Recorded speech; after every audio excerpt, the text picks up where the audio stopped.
Hello and welcome to our Be Curious podcast. I'm your host, Louise Houghton, and in every episode we get curious about a different subject, from the food we eat and the clothes we wear to overflowing landfills and ocean plastic. All of our guests have brilliant minds and innovative ideas to ensure that we can live a more sustainable, conscious and pollutant-free life. And the best part is, this podcast is not just about listening, it's about building a community and bringing together like-minded individuals who are curious about alternatives to enhance their lives and the longevity of our planet. And if you're curious already and want to win some of the products or services gifted to you from our guests on the podcast, then why not head over to our Instagram for more information. You can find out how to enter at BeCurious_podcast. I hope you enjoy our episodes, and if there's anything that you're curious about that we haven't yet covered, then just let us know and we'll do our best to bring it to you.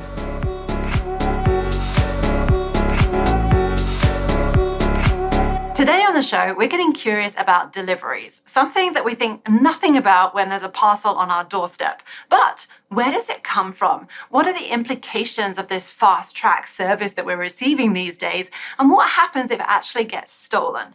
Well, to shed some light on this and talk more on it is the CEO and founder of Arrive AI, Dan O'Toole.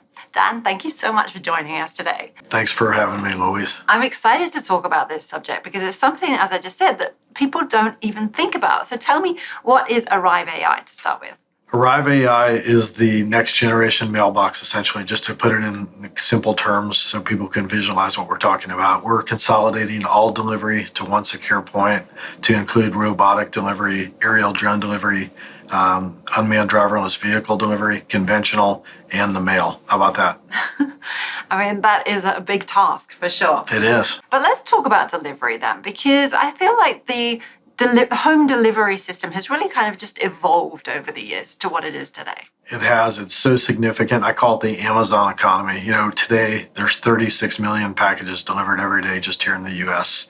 And since COVID began, in a mid-sized city in Indiana, I call it Fort Wayne, Indiana, UPS alone delivers to 8,000 more locations just in Fort Wayne, Indiana than they did pre-COVID. So if you extrapolate that across the country, across every carrier, across the world, you can see it's a big stress on the environment, right? But it's also a big stress on labor, and something's got to give. So there's all kinds of domino effects that are impacted by that. But when did it actually start? When did the idea of home delivery begin, do you think, in times gone by? You know, it's always been around. You know, you had the milkman back when, we were kids, and it's just evolved from there. But, we're a spoiled consumer, right? Everybody wants everything faster. I always say better, faster, fresher, cheaper, greener, safer. Those are all great things. That's what everybody wants. And frankly, that's what we're delivering here at Arrive AI. Well, transportation makes up a quarter of the US greenhouse gas consumption is every single year. And when I heard that figure, I thought that was just us getting planes and driving around to different locations. But it's actually got to be a lot of the products that are kind of being delivered to our door. Do you know what kind of percentage that is? It's at least 25% of that, or possibly even more. It's substantial, and it's gaining every day. I don't have that exact percentage, so I don't want to throw it out like I do, but it's substantial. I mean, you think about it's not just the things being delivered. Actually, it's in addition to that, it's people going out and getting things that they would normally have delivered, which is something else that we're going to be disrupting, right? So when you combine all the deliveries between the U.S. mail, all the different carriers, Amazon, and all those, and then you add in all these trips that people are making for one-off things that they need. What if you could disrupt that and consolidate that in a very efficient way? That's what we're working on. Well, I love that you're actually seeing this problem and deciding to actually do something about it. Where did the idea come from for Arrive AI? The idea came from this emerging, we say the Jetsons had it right. My dog Astra, right? They were looking ahead back even in the 50s to all kinds of autonomy, delivery, flying cars, all those kind of things. And as COVID came on, people were, outsourced, working from home. More delivery points arose because people were, they were out there, not together in communities at work and things like that. They were everywhere. I mean, we used to sort of sanitize all the packages when they came through the door during COVID. We have a solution for that, believe it or not. through UV process, we can clean and disinfect packages. And that was even before COVID. We thought of that. Can you believe that? Oh, wow. Isn't that crazy? Forward thinking. That's what we do. So, through COVID and just people being displaced, created a big stress on the system. So it's a big lack of efficiency because now everything's so fragmented. So how do you deal with that? That's what we're working on every day. Do you think people are aware of the implications of all these deliveries coming to their door? Just getting something that they could literally probably walk a block to the store to get themselves. I don't think, I don't mean this in a demeaning way. I just don't think people think through the process a lot of times. I think people want things now, and how are they going to get it? And that's where it kind of starts and stops. And so, we're thinking past that, right? We're thinking about, getting back to, like I said, better, faster, cheaper, safer, greener. But if we can do all those things, everything we're doing is a positive byproduct. If you take vehicles off the road, now you have less accidents. If you have less accidents, your insurance rates drop. If you have less accidents, you have less deaths, right?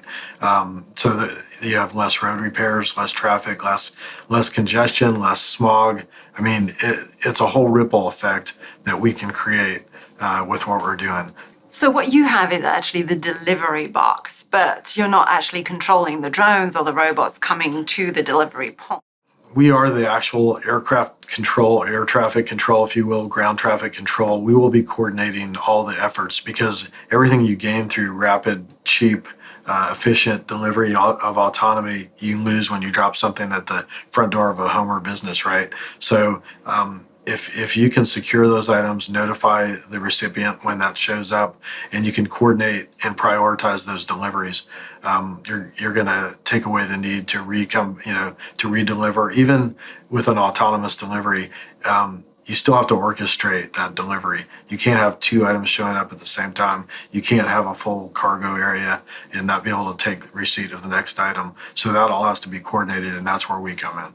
Well, talk us through what you're doing a little bit more to solve this massive problem we have with the delivery system right now. It's a big lift. We're doing a lot, and we're thinking about AI and how to leverage AI through creating more efficient routing, better distribution of the delivery window, opening up an autonomous 24-hour delivery window. So we're taking stress off the delivery network, the labor that's required. We're spreading out efficiency and taking demand and just heavy burden on the delivery cycle where you have all these trucks and things converging at one time trying to deliver within a certain window. We're streamlining all that. And we're just, there's just so many things we're doing. It sounds like it's the best thing ever, and I believe it is. I mean, if you've got say you have a new laptop come into your house, you might have to take off work to wait for that to show up because it can't be delivered, or a new cell phone, they're not going to just drop that on your porch. So now you've lost a day of productivity. Your employers have lost you. You're watching your Ring camera, trying to dash out whatever it is. So we're just bringing peace and calm, efficiency, and we're putting a lot of relief into the delivery system. I just want to understand, how that's actually happening. So say that the laptop is being delivered to the door. It's delivered either via one of our little robots that we see along our streets, or in the future, a drone. I haven't seen many of those. We'll get to talking about that in a bit. And then it goes into one of your arrived delivery boxes. And that from there you from there you pull it out with a QR code. Right. So we are what we call platform agnostic. We know that there's not going to be 3 arrive points in front of your home or a business. It's just not efficient. You're not going to have a Google, Amazon, and a U.S. Postal Service. There has to be one gateway to every home and business throughout the world, and it has to be platform agnostic, which is welcoming to all shippers and deliverers. And we're able to share our API that we've developed, which has encryption for authentication of delivery. So the right product going to the right arrive point for the right recipient. And then when that happens, you get a notification. Now you come over, you're authenticated. You get access to that product. It's there when you get there. You don't have to rush. If it's a warm product, we'll keep it warm. If it's cold, we'll keep it cold. And we're going to keep it safe. Every day there's 1.7 million packages stolen here in the U.S. alone. Wow. I want to talk more about that in a bit, but you mentioned the word warm. So you're saying food delivery can go in there as well, like a nice warm pizza or something like that could actually stay warm in there until you get home to pick it up. It's all about chain of custody. Can you really afford for any item that you order to be left alone for any period of time and not have some suspicion of something happening to it, right? Yeah. I mean, a pizza box on your front porch, a spider could crawl into it, right? Somebody might come up and grab it. Who knows what people do, right? So what if you had peace of mind? You didn't have to rush. You didn't have to get a speeding ticket, an accident, whatever. You're just going home. You know it's going to be kept warm. You get there, you get it, and you go eat, right? So this idea that everybody wants everything much more conveniently is actually what you're doing. You're actually making things even more convenient, even though you're actually saving a lot of carbon emissions in the many different areas that we just discussed. Absolutely. For every 1% of deliveries that are delivered to an arrive point, that takes 3,000 commercial trucks off the road. 3,000. 3,000. And actually, yeah, because it's not just the delivery trucks, is it? It's the people getting to the delivery truck to get to work and then coming down here. What do you think that that's doing to employment rates around the country? Employment rates flow through a cycle. We've gone through numerous industries throughout our whole existence. I mean, if you look at the Fortune 500, the same Fortune 500 that was the Fortune 500 30 years ago, just a few companies are still in that ranking today. So we are on an evolutionary scale. Things are changing. It's because people think new technology gets rid of jobs. It really uplifts new job opportunities and helps people get a better standard of living. I would say that the jobs that are replaced are frankly the ones that nobody wants to do, and that's why there's such a stress right there. So to be able to disrupt that and have a great byproduct of better, faster, fresher, cheaper, greener, safer, right?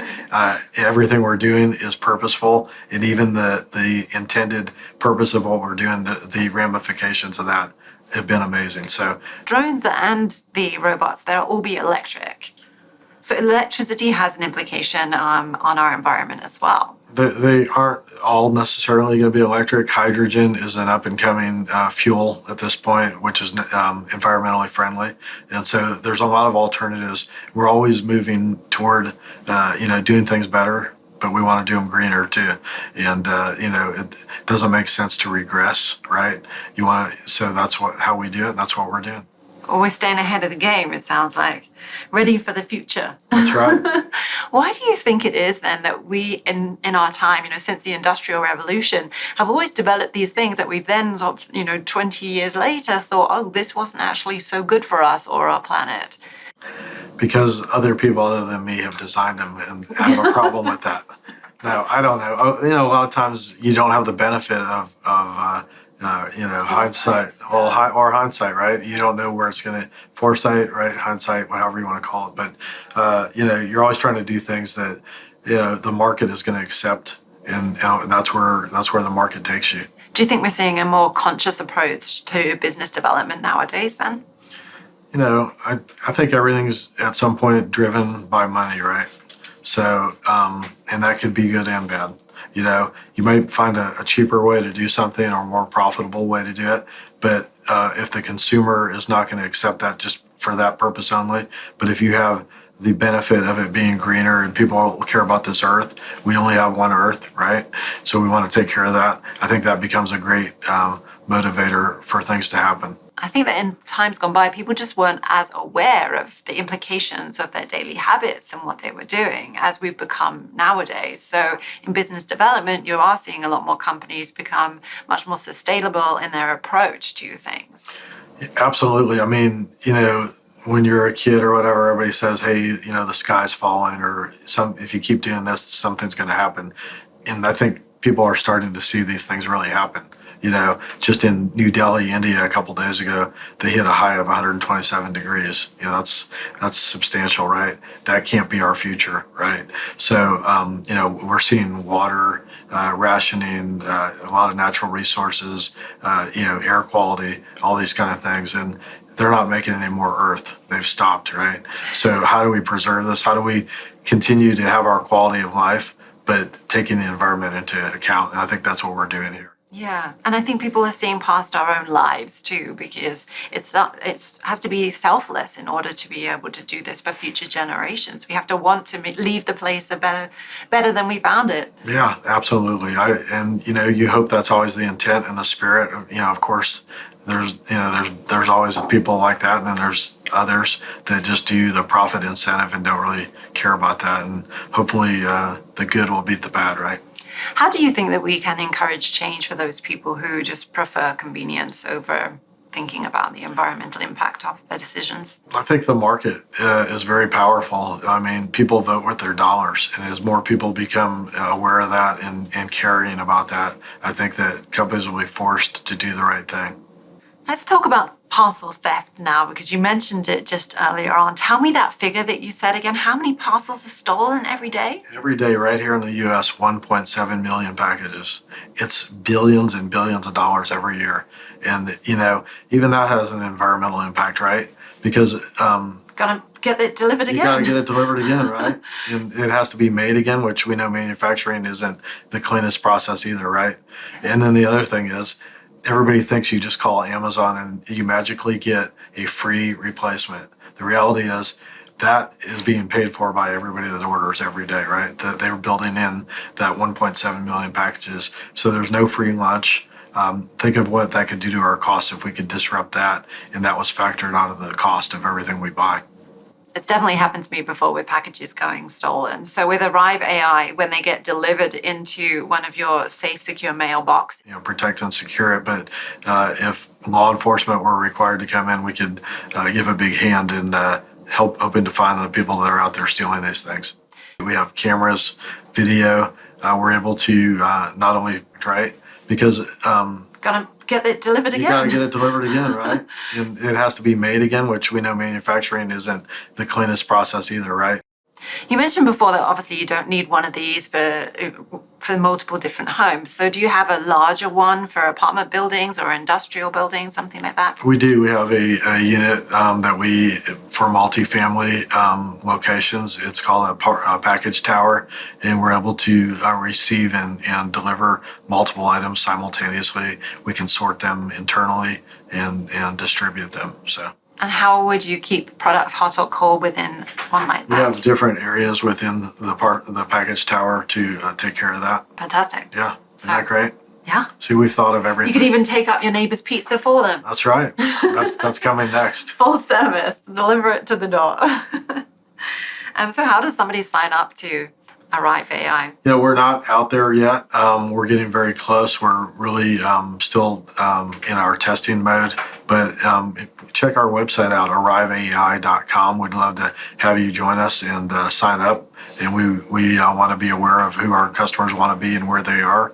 And as we roll out, we want to make sure we hit every one of you up. But it's going to be a subscription service, right? It will be, yeah. Thanks for asking. Yep, you can never own.